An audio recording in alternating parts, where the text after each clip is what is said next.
Hey, this is Irvin Griffin, and welcome to my podcast.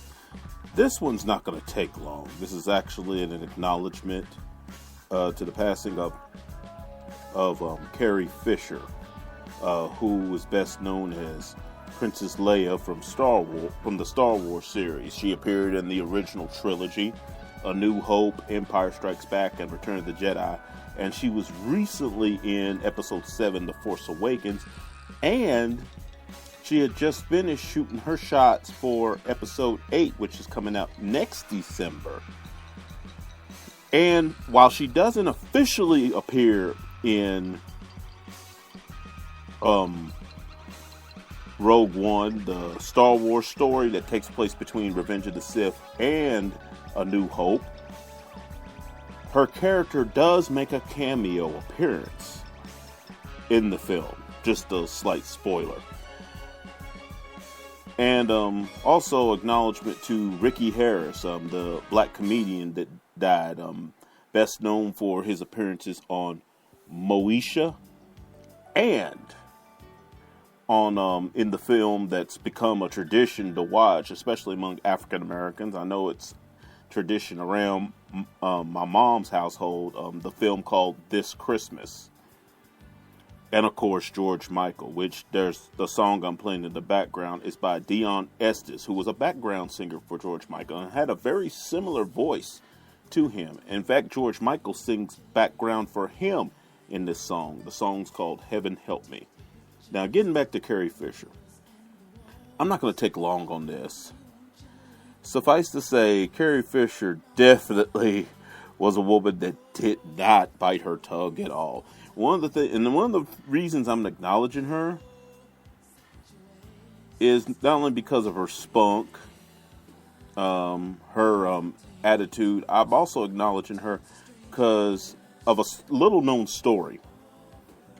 Back when Michael Jackson was first accused of child molestation by that first guy, and then he ultimately ended up paying him off, which I still maintain was a huge mistake on Michael's part.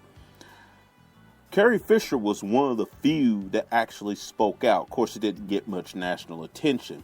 They just dismissed her as being, crazy and stuff. But given what we know now about that first child and that child's father, she may have been onto something. She basically said in so many words, and there's actually a video by Drew Story News, which I'll put the link in the description box because this is going up on YouTube. Put the link in the description box, in which she actually is even quoted as saying that the guy was lying, that he was going around a place where she was working on a movie or something, and even bragged about how he's going to fix Michael Jackson if Michael Jackson don't give him X amount of money. About how he deliberately set his child up to be presented to Michael because he had heard he liked little kids, if you get my drift. Now, personally, I don't think Michael Jackson was a molester at all. But even if he was, for a parent to set up his kid like that and then go around bragging about it, ew. And this bothered Carrie, and it bothered Carrie greatly that Michael was being persecuted like this, when more than likely he was innocent. And as we know now, that first kid came out and later said, "No, Michael Jackson never molested me." And of course, the father did commit suicide. But Carrie Fisher was one of the few celebrities, period, but especially few from the dominant society that would actually come out in support of Michael Jackson.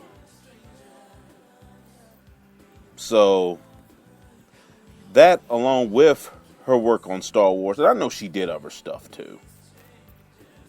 And the picture in the insert, of course, that's her in her prime days. All I gotta say is, Miss Fisher, rest in peace. And this has just been a bad year for celebrities, man. Anyway, that's all I got to say on that. If you like this podcast, please go to Spreaker.com, find the Irvin V. Griffin Jr. profile, look up the Irvin V. Griffin Jr. podcast, and I also host Old School Jams and Irv Griff's Smooth Groove. And I'm out. Rest in peace, Miss Fisher.